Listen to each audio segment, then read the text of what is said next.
I just want to ask you about the crisis at the moment between India and Pakistan in the last 48 hours, 3 days or so. How would you describe the current situation? For us, it is nothing new.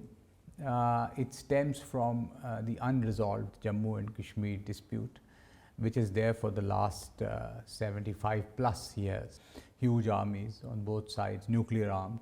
So the problem is not just the event which now comes to light, and as your viewers would see, that there was an event at Pahalgam in which the Indians claim, even before 5 minutes after the event started, the Indians started pointing finger that this was from Pakistan. Pakistan itself is one of the biggest victims of terrorism. We have faced huge terror attacks.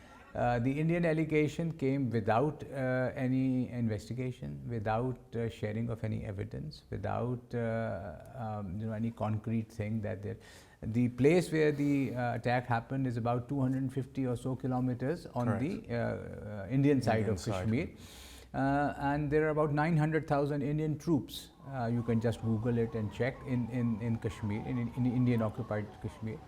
How close are we to a point of conflict? Because it seems that we're at a high spike at the moment, and India is being very, how can I put it, very assertive militarily. Belligerent is the right word for us, and we are very close. Because all intel points to this, even India. Well, that's what the Mr. Tarad, the Pakistani information minister, said, that there is, quote, credible intelligence, unquote, that India plans to launch military strikes within a few days. Yes, that is correct. Even if you see Indian media, I was seeing it yesterday, the Indian government has given instructions to the three service chiefs, army, military, navy, to prepare and launch their own attacks. This is what is being reported yesterday in Indian media. Mr. Tarad's statement comes after that. So that is already in Indian media. It's there that the instructions have been passed on by the Indian government that the Indian troops can launch attacks wherever they so desire. Are there attempts to de-escalate it? If not on your part, then on the part of third parties? Yes, there are. On our part, of course, because what can we offer? We can offer an independent investigation, international investigation. We can join that investigation. Let's find out who did it.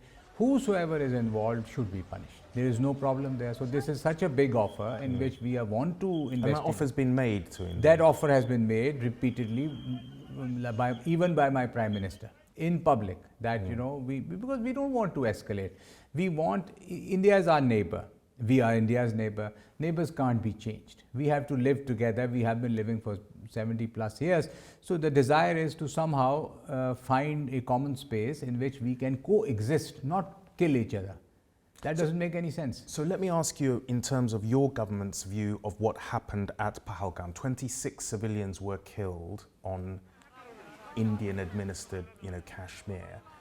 Does Pakistan condemn that? Of course, the Prime Minister, the Foreign Office, the Security Council statement. Pakistan is a member of the non-permanent member of the Security Council these days, and we have signed on to the statement. That is a comprehensive statement. Everything.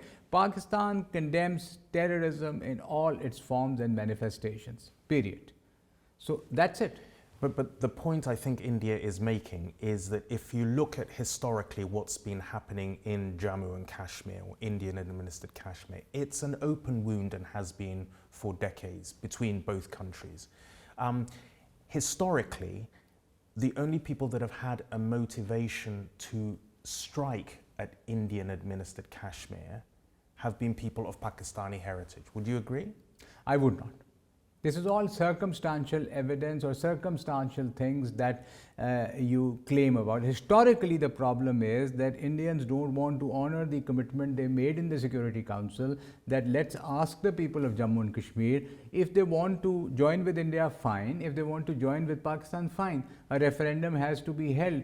And this point, and my 30 years in diplomacy, and I've been making it for 30 years, that unless you address the root cause of the root cause is not Pahalgam or any other terror incident, or even the terror incidents in Pakistan that the Indians claim. The Indians have been claiming even terror attacks within Pakistan and in Canada and elsewhere. But the root cause is the Jammu and Kashmir dispute. Let's resolve the dispute. Unless you resolve the dispute, you will have problems. I saw on the way in that some of the windows in the High Commission were broken. There was an attack by someone of Indian origin, we believe. Windows were sort of broken. This is a conflict that really touches the huge Pakistani and Indian communities here in the UK. So the UK is very much a part of this, isn't it? True. And we had actually a big protest on Friday. Pakistanis, of course, also gathered. Indians came here. It was quite, charged, and the Indian crowd was very abusive and everything. So it damaged the furniture, it damaged the carpet, it damaged everything. But luckily, nobody got injured, and then this gentleman was caught. So, of course, this is a cause of concern because the situation, as you are rightly saying, is heating up. It's not cooling down. So, security is paramount for me, for my staff, for their children, families, everything. What do you think would be the consequences if India carried out a military attack in what they would call in retaliation for the attack on Pahalgam? This is not the first time. The Indians have tried previously. I would refer you to the 2019 February event when the Indians attacked, and of course we retaliated then.